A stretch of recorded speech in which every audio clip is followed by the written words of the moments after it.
नमस्कार, सुस्वागतम। हम हैं सुजुकी के शोरूम में और हमने परचेस की है हमारी पसंदीदा सुजुकी वी-स्टॉर्म 250। आगे की कहानी देखते रहिए। All new Suzuki we-storm SX 250। ये है ओनर और ये है हमारे फाइनेंसर जो लेकर दे रहे हैं। सर प्लीज आपके शुभ हाथों से स्टार्ट करिए।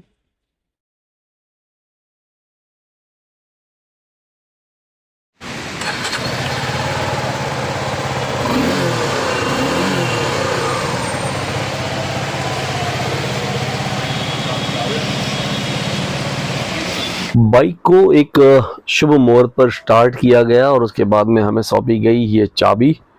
और चाबी के बाद हमारे धर्म में, हमारे संस्कृति में स्वस्तिक का बहुत ही ज्यादा महत्व बताया गया। और आप सब जानते हैं कि कोई भी शुभ कार्य होता है, शुभ अवसर होता है, कोई शुभ वस्तु हम लेते हैं तो उस पर स्वस्तिक बिल्कुल ही बनाया जाता है। कहते हैं कि स्वस्तिक को शुभ और मंगल का प्रतीक माना जाता है, इसीलिए इसे विभिन्न धार्मिक और मांगलिक कार्यों में बनाया जाता है। ये सकारात्मकता, ऊर्जा को आकर्षित करने और नकारात्मकता को दूर करने का प्रतीक भी माना जाता है।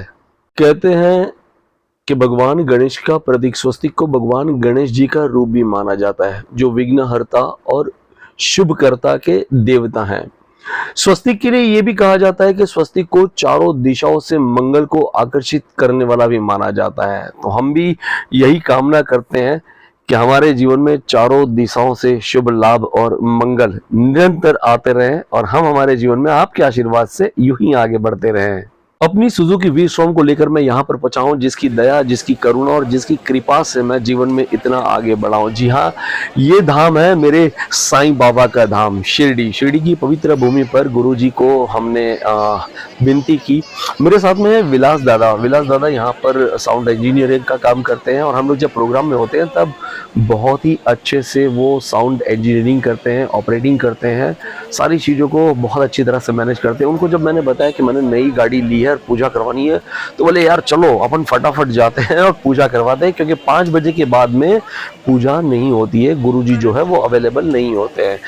तो हम बीच प्रोग्राम में ही भागे अपनी नई सुजुकी वी-स्टॉर्म की पूजा करवाने के लिए। ये एक ऐसा धाम है जिस धाम में आने के बाद में मेरी सारी चिंताएं दूर हो जाती है। मैं कितना भी अगर तकलीफ में हूँ, वेदनाओं में हूँ या मानसिक तनाव भी होता है, लेकिन एक धाम ऐसा है जहाँ पर आने के बाद, जिसकी सीढ़ी चढ़ने के बाद वो सारी वेदनाएं, वो सारा तनाव, वो सब कुछ पल में दूर हो जाता है।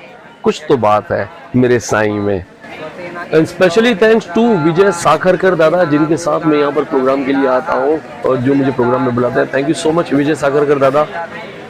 ये बाइक लेने के पहले हमने बहुत सारी बाइक जिसकी टेस्ट राइड ली, बहुत सारे अलग अलग शोरूम में गए, कई सारी बाइक देखी, कई सारा R&D किया, कौन सी बाइक लेनी है, कितनी सीसी की लेनी है, कितना टॉर्क होना चाहिए, RPM क्या होना चाहिए, उसका मेंटेनेंस कैसा रहेगा, क्या खर्चा आएगा इन फ्यूचर, कैसे कैसे खर्चे। तो बहुत सारी चीज़ें मायने रखती हैं। ऐसा नहीं है कि हमको पसंद आई और हमने कोई भी बाइक हो, 2 व्हीलर हो, 4 व्हीलर हो, हमने वो ले ली, बाय कर ली।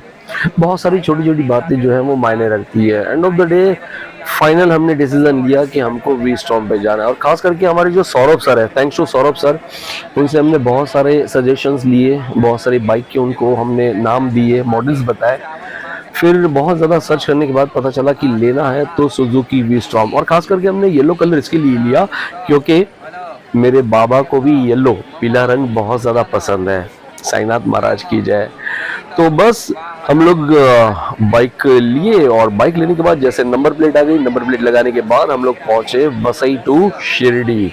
वसई से शिरडी आने में हकीकत बताऊं, मैंने सर से भी बात की थी, मतलब सौरभ सर से भी बात की थी, दूसरे 2-3 लोगों से बात की थी। उन्होंने कहा कि अगर हो सके तो 60-70 से स्पीड से ज़्यादा में मत चलाना, क्योंकि हाईवे खाली मिलते हैं तो हमको लगता है कि हम बहुत ज़्यादा रफ करें, क्योंकि जब तक इंजन फ्री नहीं होता है तब तक आप 60-70 की स्पीड मेंटेन करके रखिएगा। आप यकीन नहीं मानोगे, हाईवे पे जैसे हम लोग पहुंचे जहाँ पे हाईवे फ्री है, एक छोटा सा ब्रेक लिया, चाय का ब्रेक लेने के बाद बाइक जैसे स्टार्ट करते हैं, पता ही नहीं चला कि कब 60 और 70 की स्पीड पे गाड़ी आ गई है। तो भाई हो सकता है कि हाई सीसी की या हाई पावर की आप बाइक लेते हो तो उसमें ये चीज़ होती है, लेकिन इम्पोर्टेंट होता है कंफर्ट, आप कितना कंफर्टेबल हो या आपके साथ जो पिलियन है वो कितने ज़्यादा कंफर्टेबल हैं। तो मुझे तो कंफर्ट एकदम प्रॉपर लगा वहाँ पे पहुँचने के बाद, मतलब कि 6-6.5 घंटे की जर्नी थी वन साइड। तो हम जब शिरडी पहुँचे, उतरने के बाद नेहा से बात की, नेहा का रिव्यू लिया कि भाई कैसा लग रहा है, क्या लग रहा है। तो कहा कि सिर्फ चढ़ने और उतरने में हाइट की वजह से थोड़ी सी डिफ़िकल्टी हो रही है, बाकी कंफर्ट एकदम प्रॉपर है। सीट थोड़ी सी हार्ड है, जिसके लिए हम लोग या तो जेल सीट ले लेंगे और या तो फिर एयर सीट, वो हमारे पास है जिसको हम यूज़ कर सकते हैं। तो ये कहानी थी छोटी सी। अब गुरुजी ने कहा कि नारियल को 3 बार घुमाना है, नज़र उतारनी है और नारियल को यहीं पर आपको फोड़ देना है, और उसके बाद हाँ बाबा के नाम की आरती करनी है, आरती भी उतारनी है। और यहाँ पर सुनिए क्या आशीर्वाद मिलते हैं।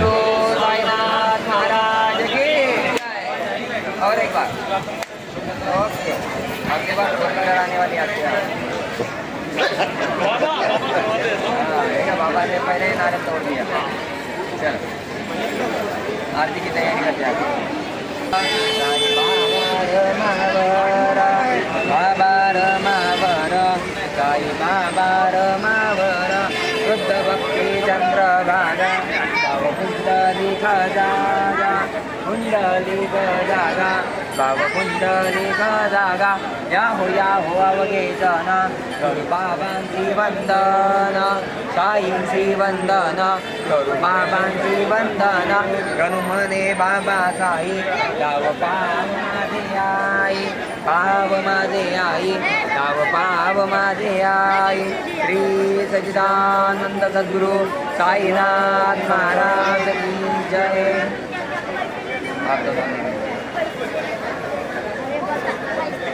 क्या तुम मैं यहाँ पर ख़ास तौर पर धन्यवाद करना चाहता हूँ हमारे मित्र, भाई समान, सखा कहो, भाई कहो, हमारे साउंड इंजीनियर विलास धनवटे जी, जिनकी वजह से ये पूजा संभव हो पाई, क्योंकि मैं बहुत ज़्यादा लेट हो गया था। दौड़ा कर मुझे पहुँचा दिया और मुझे कहा कि बाइक जहाँ पे भी रखिए जल्दी से लेकर आओ, अपने को पूजा करवानी है। विलास दादा थैंक यू, तुमचा खूब खूब आभार। थैंक यू सो मच दादा। ओम साई राम। ये मेरे बाबा का चमत्कार कहो या उनकी दया, उनकी करुणा या उनकी कृपा कहो, क्योंकि उन्होंने ये जान लिया था कि मेरा बच्चा जो है वो मुंबई वसई से बाइक चलाकर नई बाइक ही और यहाँ पर आया है, और मेरे नाम का चंदन अगर उस बाइक पर नहीं लगेगा तो मेरा जो भक्त है, मेरा बच्चा है, वो उदास हो जाएगा। और बाबा कभी अपने भक्तों को उदास नहीं होने देना चाहते, ना वो कभी अपने भक्तों को उदास करते हैं। हाँ, हमारे कर्म कुछ ऐसे होते हैं जिनका फल हमें भुगतना पड़ता है। अच्छे कर्मों का फल अच्छा मिलता है, बुरे कर्मों का फल बुरा मिलता है। मैं कोशिश करता हूँ कि हो सके उतने ज़्यादा बुरे कर्मों से बचा जाए। ना किसी की निंदा करनी है, ना चुगली करनी है, ना कुछ बुरा करना है, ना सुनना है। बस साईं का नाम लेना है और ऐसे ही आगे बढ़ना है। ओम साई राम।